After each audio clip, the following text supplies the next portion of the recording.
તો જૂનાગઢ સહિત અન્ય શહેરોમાં પેસેન્જર રિક્ષાના ઓથા હેઠળ મુસાફરોને રિક્ષામાં બેસાડી રોકડ રકમ તેમજ મોબાઈલ ફોન અને સોનાના દાગીનાની ચોરી કરતા રિક્ષા ગેંગના 3 શખ્સોને જૂનાગઢ ક્રાઇમ બ્રાન્ચે ઝડપી પાડ્યા છે, કે જેમાં દીપક કરમસી સોલંકી, રવિ ભીકા સોલંકી અને સાગર મનસુખ નામના 3 શખ્સોએ આવી રીતે 100 જેટલા ગુનાઓ આચર્યાની કબૂલાત આપી છે। ઝડપાયેલા 3 શખ્સોએ અલગ અલગ જિલ્લામાં પેસેન્જર રિક્ષા ફેરાના ઓથા હેઠળ બસ સ્ટેન્ડ, રેલવે સ્ટેશન સહિતની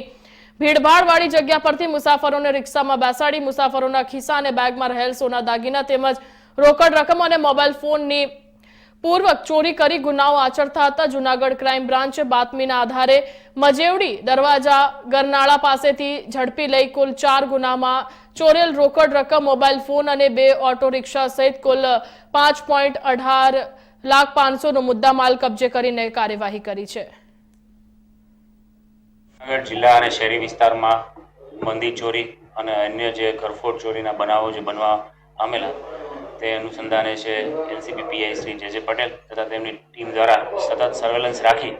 અને આવી કોઈ ગુનાને કોઈ ઘટના બને તો તાત્કાલિક છે ગુનાના મૂળ સુધી પહોંચી આરોપીઓને પકડી અને મુદ્દામાલ છે પરત મળે અને જે ભોગ બનનાર છે તેમને ન્યાય મળે તે માટે પૂરતા પ્રયત્નશીલ હોય। આ દરમિયાન બી ડિવિઝનમાં જે 3 એકસરખા બનાવો બનેલા કે રિક્ષામાં પેસેન્જર તરીકે બેસાડ્યા હોય અને ત્યારબાદ તેના ખિસ્સામાંથી જે રકમ હોય, રૂપિયા હોય તે ચોરી થઈ હોય, તો આ જે ચાલાકીપૂર્વકનું જે ગુનો આચરવામાં આવતો હતો તેને ધ્યાને રાખી અને એલસીબીની ટીમને ટેકનિકલ સર્વેલન્સ, આ ઉપરાંત ખાનગી બાતમીદારો મારફતે જે માહિતી મળતા જોશીપરાના ગરનાળા પાસેથી એક રિક્ષા સાથે 3 ઇસમોને પકડી અને પૂછપરછ કરતા એની શંકાસ્પદ હકીકત જણાવી અને ત્યારબાદ ઊંડાણપૂર્વકની યુક્તિ પ્રયુક્તિથી પૂછપરછ કરતા આ જે 3 શખ્સો છે,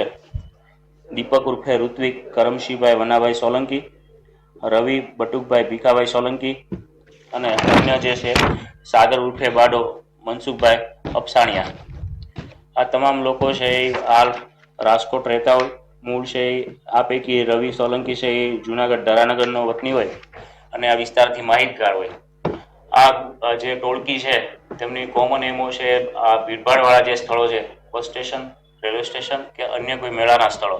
ત્યાંથી એક છે એ પોતે રિક્ષા ચાલક બને અને અન્ય 2ને પેસેન્જર તરીકે બેસાડે। ત્યારબાદ કોઈને રિક્ષામાં પેસેન્જર તરીકે અન્ય જે યાત્રિક અથવા તો કોઈ મુસાફરને બેસાડે અને તેના પાસે મોબાઈલ છે, રોકડ રકમ અથવા તો કોઈ દાગીના, આ વસ્તુને એના ખીચામાંથી કે બેગમાંથી ચોરી કરી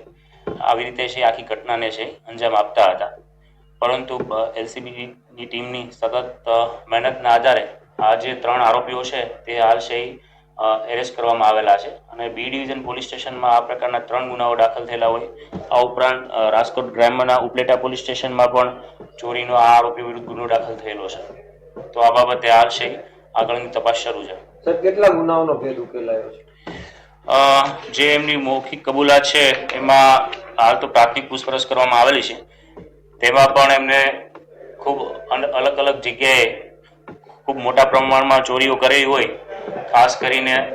અમદાવાદ, ગાંધીનગર, આણંદ, રાજકોટ, જૂનાગઢ, સુરેન્દ્રનગર આ વિસ્તારમાં છે એ